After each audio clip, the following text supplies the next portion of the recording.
man is in limbo tonight after a lawyer he hired to renew his legal immigration status took his money but didn't do his job. The case has already prompted action by the North Carolina State Bar, who issued a written reprimand against that lawyer. But now the man tells WBTV chief investigative reporter Nick Oxner that consequence pales in comparison to what he's faced because of the lawyer's failure to do his job. The man in this shadow came to the United States legally nearly a quarter century ago. He's worked hard, started a family, followed all the rules. But now he's in limbo, months after his 10-year immigration case ended because his lawyer didn't follow proper procedures. If I didn't have a family, I wouldn't have a problem with showing my face. But I think I have to protect my kids. They were born here. They're only 15 and 13 years old. This man is now in the country illegally, despite the fact that he paid Charlotte attorney George Miller thousands of dollars and trusted him to follow the process of renewing his legal resident status. This written reprimand from the North Carolina State Bar shows Miller didn't do his job, specifically finding Miller didn't provide necessary documents for an audit by the U.S. Department of Labor, and later withdrew an appeal of the department's decision to close the case without ever telling his client. The bar also found Miller consistently failed to respond to his client's reasonable requests for information to stay updated on the status of his case. Do you think that is a serious discipline measure compared to how this lawyer impacted your life? No, para nada. No, not at all.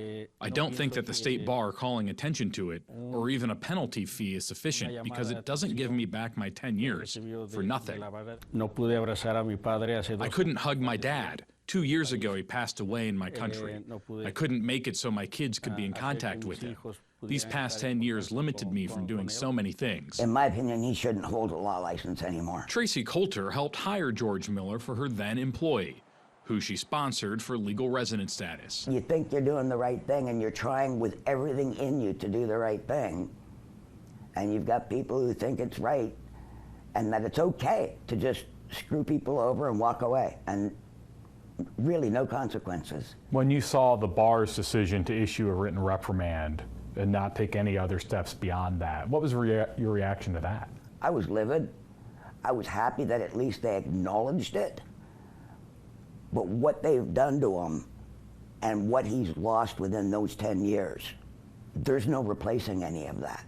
He didn't get to see his dying father. Miller declined to answer questions for this story on camera, but said in an email his former client and family are, quote, wonderful people, and I hope for the best for them. I truly do. The written reprimand from the state bar did note that Miller was, quote, sincerely remorseful, and that he had given his client a full refund. If the lawyer were sitting here today instead of me, what would you say to him about how he's impacted your life?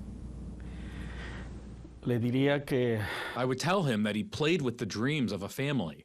Many families are in the same situation as me in this country, in limbo, and there's nothing he can do that can return those lost years to us. Reporting in Charlotte, Nick Oxner, WBTV, on your side.